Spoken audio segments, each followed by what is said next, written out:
And welcome back. As usual, the council chair, Darrin Guidry, is with us as we approach yet another council meeting this week in Terrebonne Parish. Darrin, Happy New Year to you.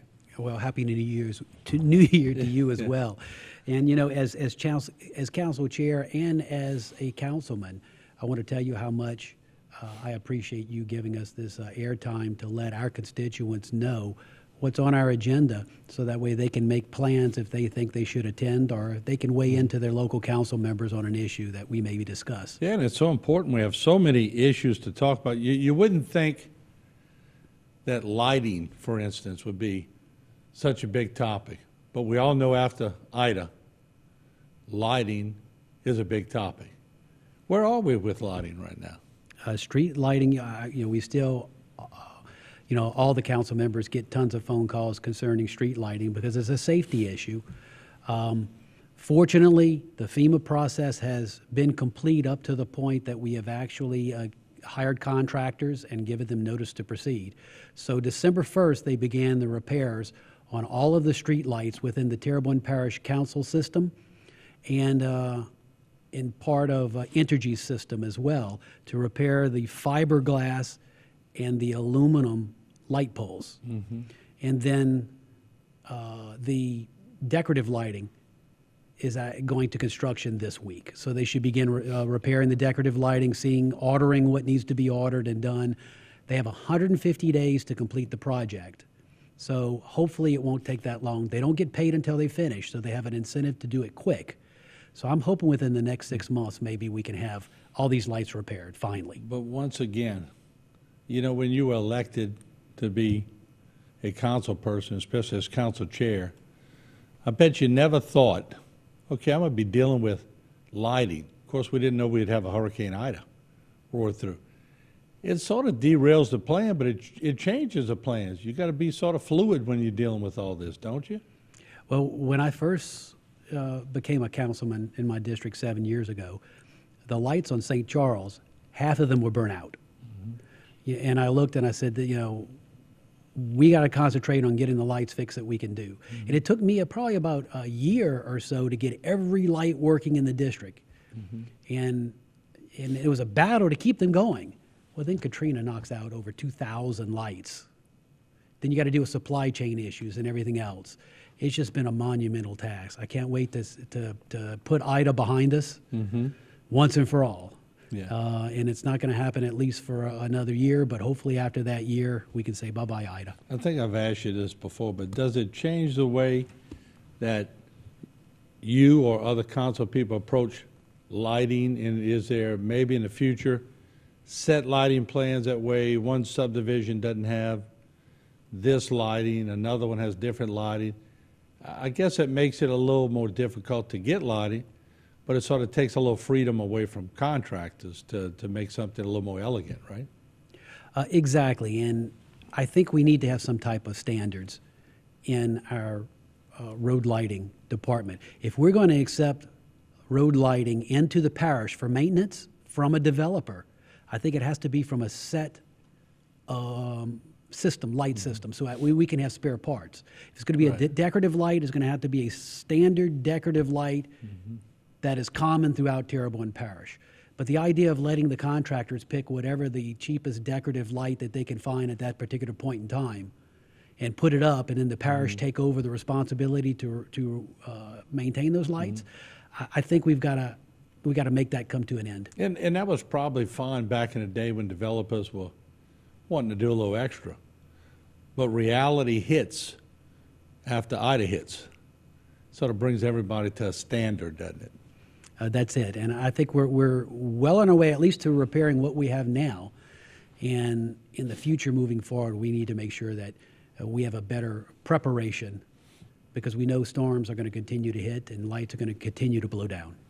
Let me ask you this. Let's switch to condemnation hearings. We talked before in this program about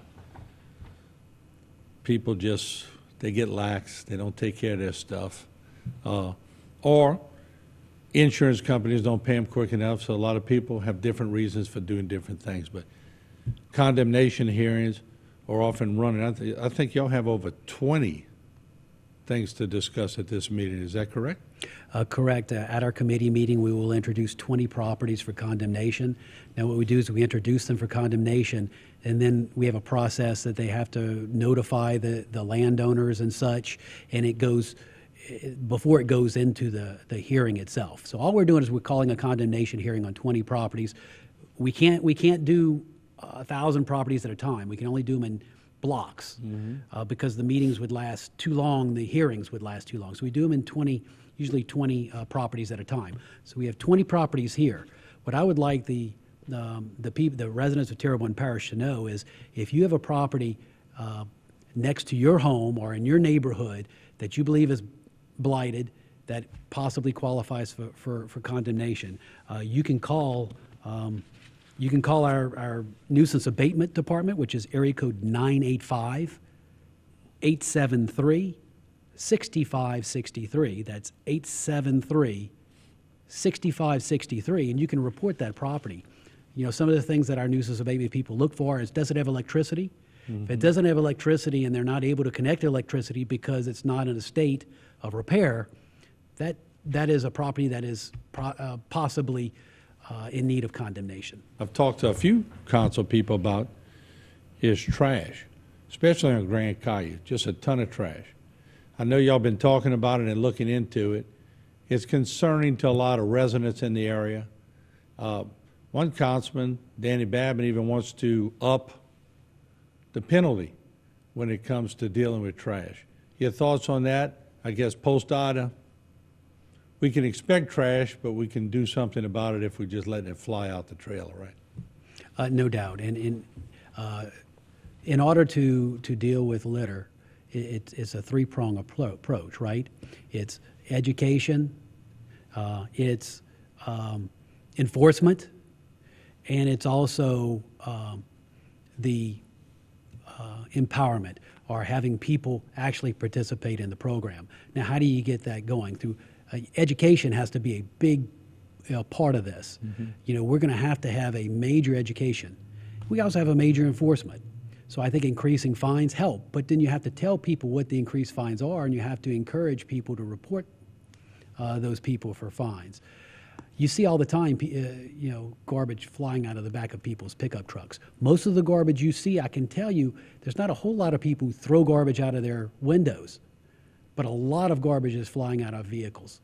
And same thing, you mentioned garbage. You know, people, especially after the storm, they're still putting garbage in trailers and going to bring it to the dump, and they don't cover them. And stuff is flying out of their trailers. And on Grand Caillou Road, we experienced unbelievable trash problem. You know, fortunately, you know, our people together with the trustees, Clay Knockan with our solid waste department, went out there and did a major cleanup campaign. But you can't do it from abatement alone, you know. But we're going to have that abatement, education, and enforcement. Those and I want to make sure I get the facts straight, because I think Danny Babin told me, if I recollect, not so much a fine, but maybe community service. Making people who are caught dumping, they have to go out there on a Saturday and pick up some trash. So whatever works, I guess. Some people the fine works, some people the community service works better. And you know, community service might be the best thing, because if they have to pick up the trash themselves, right? Yep.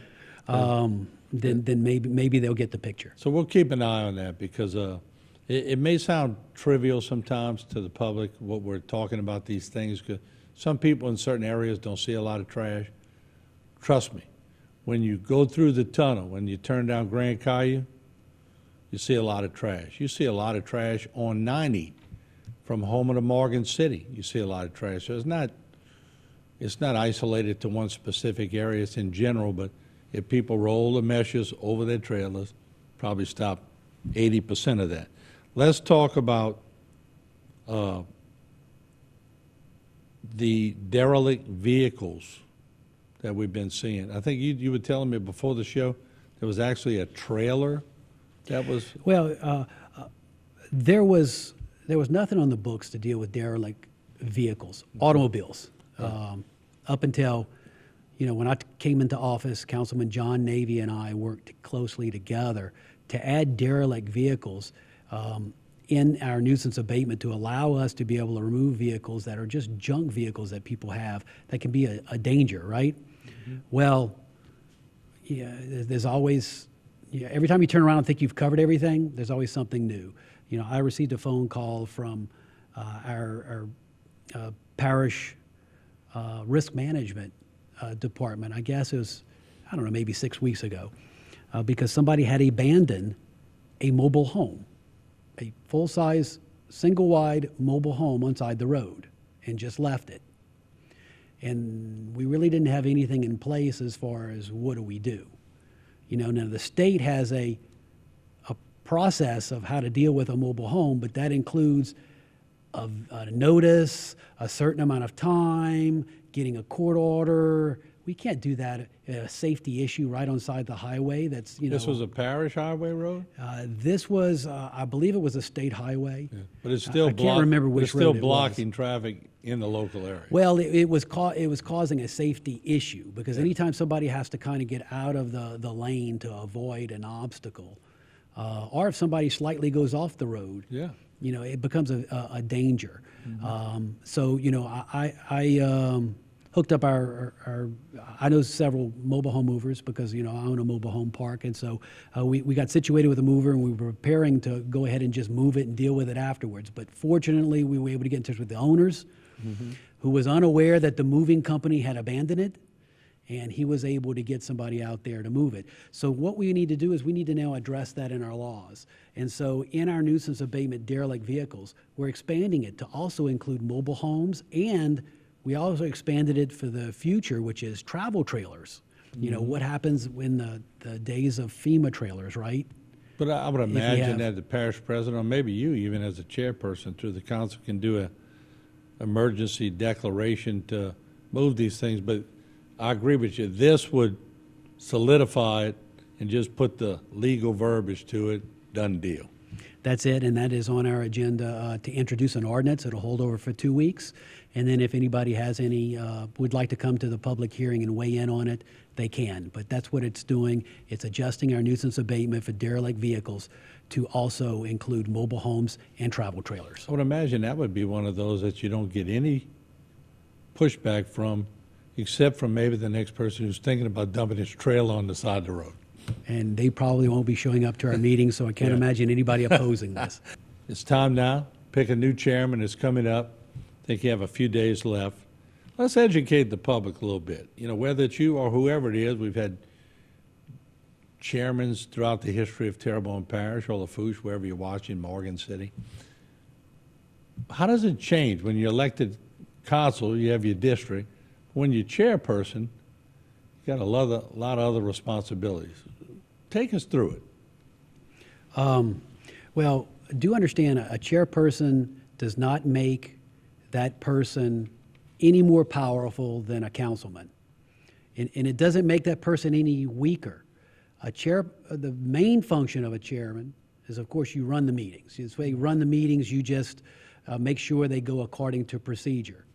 But the chairman is also a voting member according to our charter.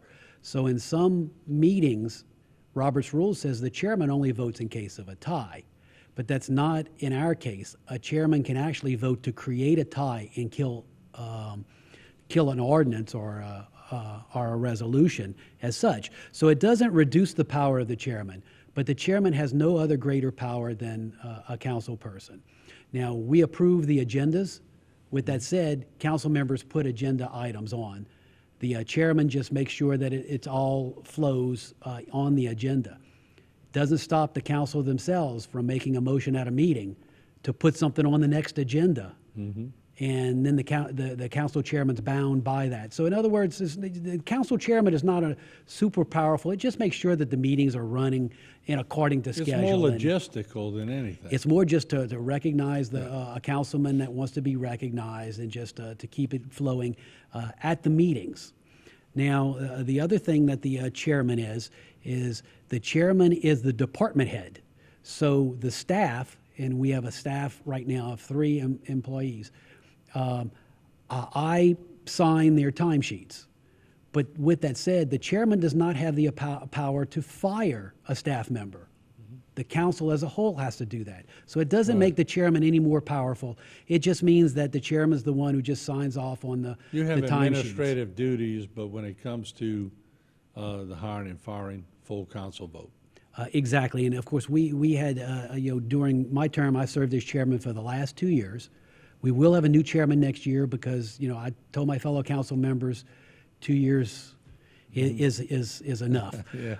But during that time, of course, we had a change in our council clerk. We had one of our council clerk member, our council clerk is the head of the staff, right? And we had a council clerk member who passed away. So we had to replace that council clerk member and hire a new person. So, I as chairman had to be instrumental in that. The other thing is the chairman is kind of in charge of the meetings. So the chairman's also in charge of the facility for the meetings, or working together with the parish president. You remember we had dividers up from COVID, right? And we've removed all those dividers since COVID.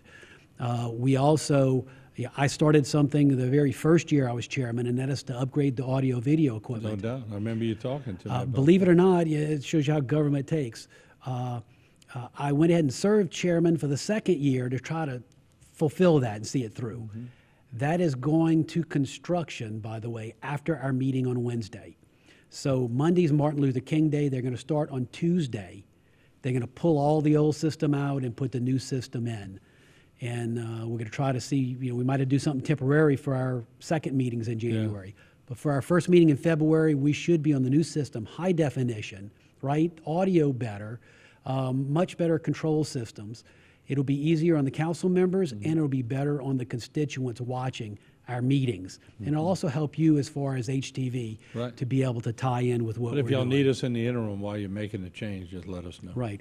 The other duties, I think, which is, kind of a side thing as part of our charter is technically if the parish president can't fulfill duties as the parish president, then the chairman would be the one that would step in and operate as parish president until an election is held. Or if for some reason the parish president is out of town for more than 72 hours. That happened once. It's happened twice. Twice? Okay, twice. As a matter of fact, I got a phone call from our parish president who read an article in one of the local newspapers this weekend about a meeting with Secretary Mayorkas of the Office of Homeland Security and such. And, it said council chairman. And he called me, he goes, well, when did that meeting happen? And I said, well, Gordy, that was the week I was serving as parish president when you were out of town. I was like, oh, yeah, I remember that. Okay. Yeah. So, Well, I mean, and a lot of people just don't realize there's just a lot of little things. So with about a minute left, you said now you're going to go back. I don't say this in a demeaning way. You're going to go back to being a regular council person. Of course, you've announced that you're running for parish president, but so somebody else is going to take over the reins, and I'm sure you'll be open to sort of walk them through it if they so choose to need some advice. hey, I'm open to help whatever the next chairman needs and to have a smooth transition. We have a lot of good council people on our council, and the trains will continue to run on time, I'm sure, without Darrin Guidry being there. Well, I appreciate you being on, and you've used the offer that we made at HTV for the council chair to come on and talk to the public. You've done that. So it's been a lot of transparency coming through there. So thank you for that. And I hope it's educated the public. Well, thank you, Martin. I appreciate you having us, and understand that, I would be available anytime, and I'll tell the new chairman when that chairman's elected, if they can't make it and they'd like me to come on and do it, I'm available. All right. Thank you, Darrin. Thank Good you. to see you again. We'll be right back. Don't go away.